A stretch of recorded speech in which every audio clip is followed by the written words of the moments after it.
into... Look at that. I mean, it literally just you heard it, you saw it. Aggregate what they can do with PST effects, and we talk about Greetings and welcome back to my channel. My name is Brett and I appreciate you stopping by. As you can see right here, I have another list of books from my Dead Man's collection, and I want to go over these books with you. But before I do any of that, I want to thank everyone who's taken the time to subscribe to my channel, everyone that has commented, and everyone that likes my videos. So thank you very much. I appreciate it. If you haven't watched the first video, go back and watch the first video. I'll leave it up here. Bing! This is the second video where I am going over the books that are part of my Dead Man's collection. So regardless of the fact I want to waste very little time, we left off on this book, Buddha Texts Through the Ages. This is a book that was edited by a group of four: Edward Kanzi, J.B. Horner, David Snellgrove, and Arthur Whaley. This book it's pretty old. 1954. So this book is from 1954. There's a section in here that he highlighted. Beginning as monks and nuns in a regulated homeless life, they are disciplined from without and within by the authoritative rules and sanctions of the Sangha, monastic order of confraternity, to respond less and less to the demands of their sense experiences. They can then strive the more ardently to acquire both a growing understanding and knowledge of Dharma and greater ease and success in practicing it. Thus, they will become what they ought to be, in order finally to reach the further shore beyond the rivers of life and death, where they will stand on dry land on the Isle of Nirvana, safe and secure in the plenitude of wisdom. They are now arhants, those who have done all there is to be done and are perfectly finished. That's beautiful. Next book was 9 Stories by J.D. Salinger. J.D. Salinger wrote A Catcher in the Rye, A Perfect Day for Banana Fishing, Uncle Wiggily in Connecticut, Just Before the War with the Eskimos, The Laughing Man, Down at the Dinghy, whatever that is, Down at the Dinghy, For Esme, With Love and Squalor, Pretty Mouth in Green, My Eyes, D. Domir Smith's Blue Period, and Teddy. So these are the short stories that are in here. This is very short, and there we have it. Thomas Tversky. So this book gave us a real trail to follow. Coming of Age in Samoa, Margaret Mead. A lot of these books are so old. Copyrights 1929, 49, 55, 61, and 73. Margaret Mead's psychological study of youth in a primitive society is today recognized as a scientific classic. However, when first published, as the late Dr. Mead pointed out in her preface, it was the first piece of work by a serious professional anthropologist written for the educational layman, in which all the paraphernalia of scholarship designed to convince one's professional colleagues and confuse the laity was deliberately laid aside. Okay, so this is interesting because this looks like some donation, an old donation form, which would make this more of Margaret Mead Fund for the Advancement of Anthropology, American Museum of Natural History in New York, New York. Dear friend, her name was a household word, and she left a legacy of scientific work that will live forever. Her books, such as Coming of Age in Samoa,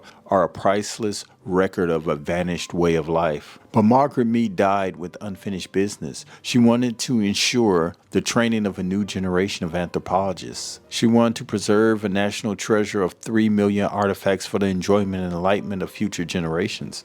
In the middle of this book, there's a contribution envelope where you can send money.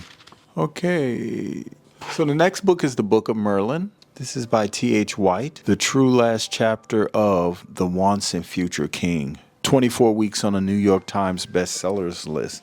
Published in 1977. See, the thing is with this collection, there are a lot of science fiction novels in this collection. I mean old, 1929, 39, 49. I went through some of them just to get an idea of what these little smaller paperbacks were about. And when I tell you that there were a lot of books in there, there were a lot of books in there. I didn't even bother to count, but what I did was I grabbed a couple of the names of some of the books that I saw that were part of a little sub collection, and I looked them up online, and I just wanted to get an idea of what I had. And I see a lot of people selling these old science fiction books in bulks of 10 for hundreds of bucks, and I was just like, really? So I don't have any intention of doing anything like that. I just want to add that.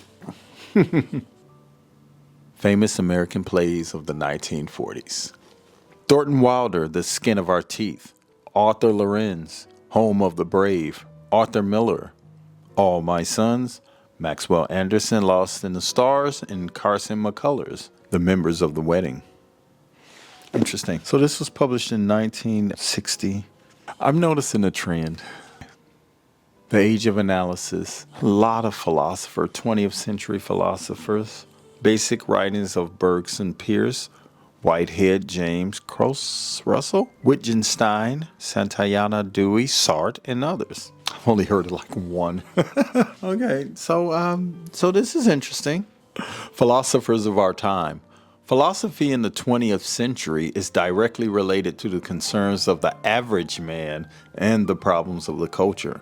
In this stimulating volume, Morton White, professor of philosophy at Harvard,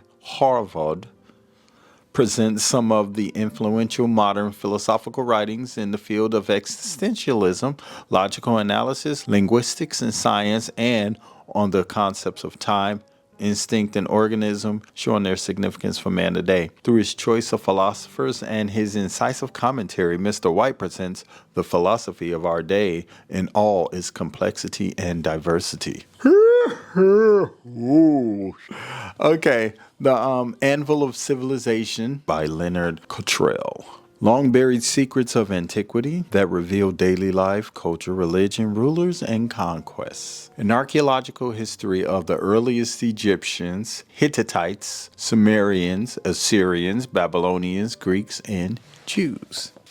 1957. First chapter is called The Beginnings.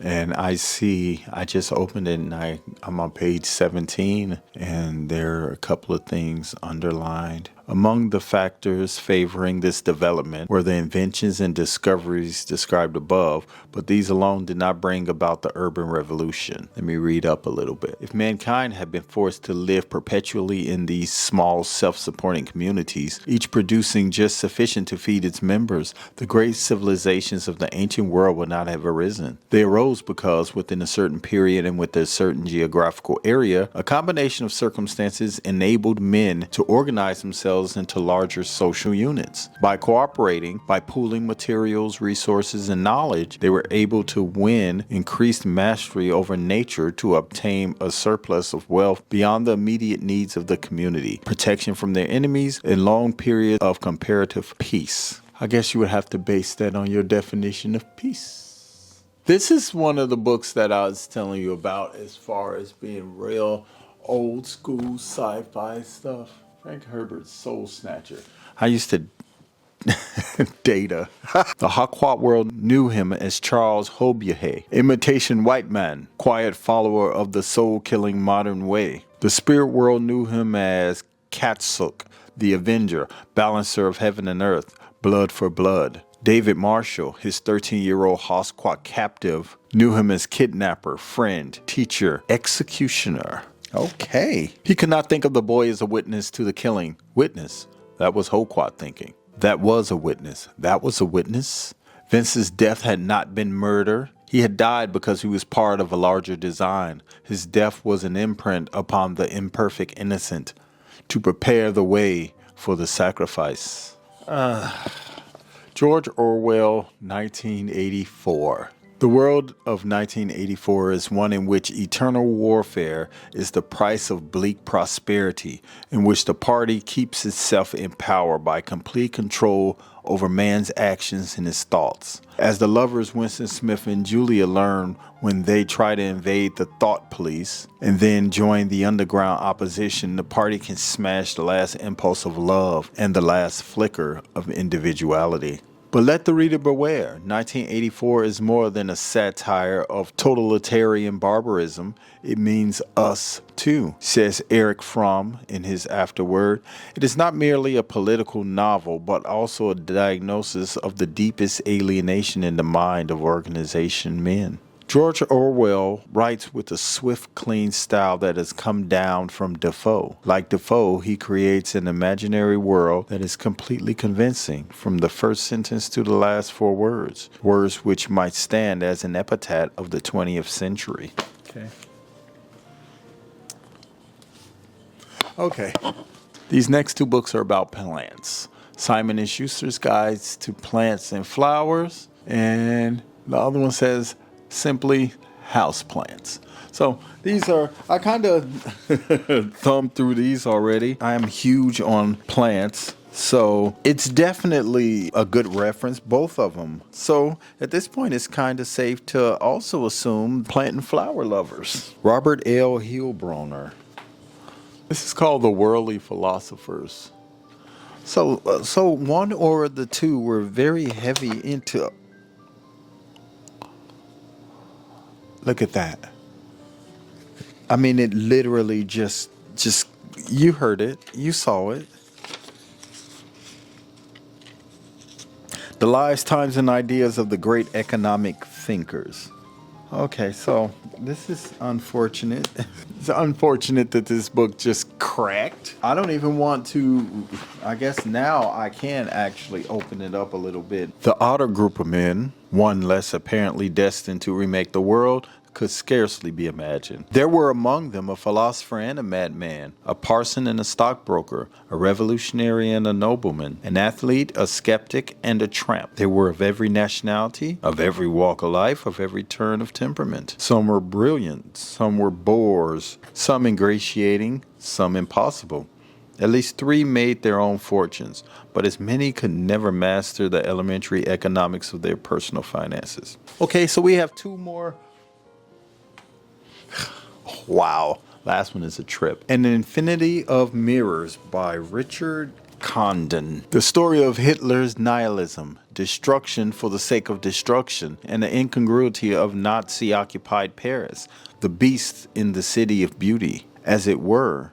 They attracted me since the end of World War II. But stories are about people, and people are never merely one thing or another. Writers are drawn to weak heroes who have strength, because that is what men are, weaklings with strengths. For instance, the weakest segment of the German community was its army, heralded for centuries as the great professional army in the world, but it was filled with weaklings who could have extinguished Hitler's light in any hour between 1933 and 1945 if they had not been so utterly corrupted by him. Last but not least, we have the author of A Kiss Before Dying, Rosemary's Baby, Ira Levin. Born in 1929 in New York City. He wrote A Kiss Before Dying, which who was that in that? Samuel L. Jackson was in that. Rosemary's Baby. Rosemary and Guy Woodhouse were delighted at the chance to move into the Bramford, one of Manhattan's oldest and most celebrated apartment houses. Their friend Hutch urged them not to. He knew of too many shadows in the Bramford's past, unsavory tenants like Adrian Marcato, who had practiced witchcraft, and the monstrous Trenchesters. But Rosemary and Guy were clear-thinking, and not at all superstitious. They dismissed Hutch's warnings and moved in. At first they were completely happy. Rosemary hung curtains and planned a nursery for the baby she hoped to have someday. Guy pursued his career as a stage and television actor. They met their neighbors, who were friendly and unintrusive. And then, one day, when Rosemary was down in the basement laundry room, a girl her own age came in, quietly and with a compelling matter-of-factness. Ira Levin tells the story of mounting terror and icy climatic shock. Few people who began Rosemary's Baby will put it down unfinished. No one who finishes it will ever quite forget it. And no one who finishes it will ever quite forget it.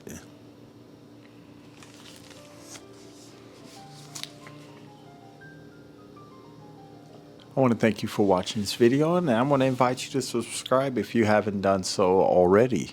I am Brett Bonner, and I'll see you in another video. Peace. Create what they can do with PST effects. And we use like the old